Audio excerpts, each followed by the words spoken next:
And right now it looks like the situation could go either way. Audrey, does it right seem... now they're saying take off. Yeah, go ahead. I was just going to ask, does it seem like the group that's there near officers, oh, you hear flashbang right there.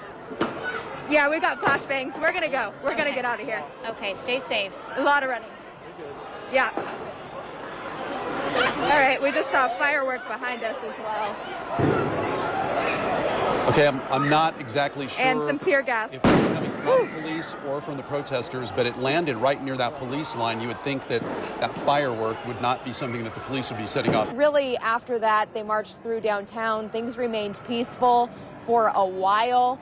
And then I want to show you some other video. It was the first time that we started to see a little bit of a turning point, and that was on 4th and Taylor when we started seeing protesters throwing some things that looked like water bottles, a firework. We saw a firework land right near the line of police officers, and then we also saw police officers deploy tear gas and flashbangs. And so the protesters have just been really around these several blocks of downtown since then, gathered in Pioneer Courthouse Square here for a while. We're standing here at the courthouse. I think now we're actually able to show you.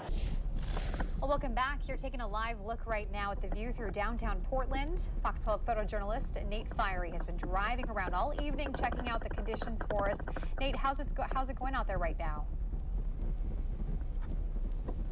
Hey guys, it's going pretty good. You know, like I said earlier, it's not as icy as I thought it would be. You know, everything that has texture is usually pretty good and pretty safe, but I have seen a couple spots where enough people have been going over it and pressing it down, and that stuff gets pretty slick. So it's just, you know, you don't want to get too confident, and be ready to, you know, make any maneuvers you need to, and just go slow and steady, and, you know, slow, steady movements, smooth with the gas, that kind of thing, and, you know, just sort of be ready for whatever happens out here.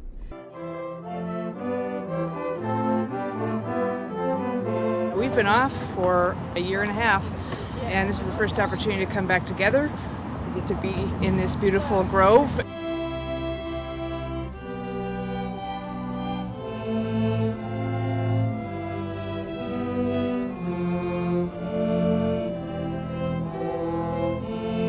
I wanted to do it just because I haven't played with anyone since COVID happened, and it's kind of lonely playing alone, so it's nice to be in an orchestra. They're bright and cheerful, and people need that at this time of the year, so it's wonderful. Peacock Lane is famous for going all out to connect the spirit of the season with lights of every color. So if she were to eat something like that, and she's 10 pounds, like that would kill her pretty fast. I don't think I'd be able to even get her to the vet in time. Now, we don't know exactly where the dog treats were found, and due to the sheer size and nature of the park, they'd be difficult to pinpoint. But needless to say, due to the uncertainty of it all, dog owners are a bit concerned. Dog owners have to be extra aware of their surroundings, unfortunately. Everyone at Tabor is always so friendly. It's hard to imagine like somebody intentionally doing that. I shouldn't have to be cautious when I'm taking my dog for a walk at the park. My dog is the love of my life. I hid myself for so long. It took more than 20 years, but this year... So you can ask anything you want to ask me. This Army National Guard reservist, who goes by Delilah Elaine, no longer hides. It's about being yourself and being happy. Happiness started for Delilah when she told her family and friends she was transitioning. That meant her parents, her wife, and 3 kids. It was hard to do, but the fact is, you know, I did it, and I plan to keep going with my process and my journey. A National Guard reservist for 10 years now, that also meant telling her unit. I felt relieved. He was very understanding, and he was honest with me and told me anything he did not understand, he'd be willing to learn about. But just 6 months into her journey, she's now stopped in her tracks. The president announcing the U.S. government will not allow transgender individuals to serve in any capacity of the military. It was hurtful. I felt, in honesty, I felt kind of betrayed.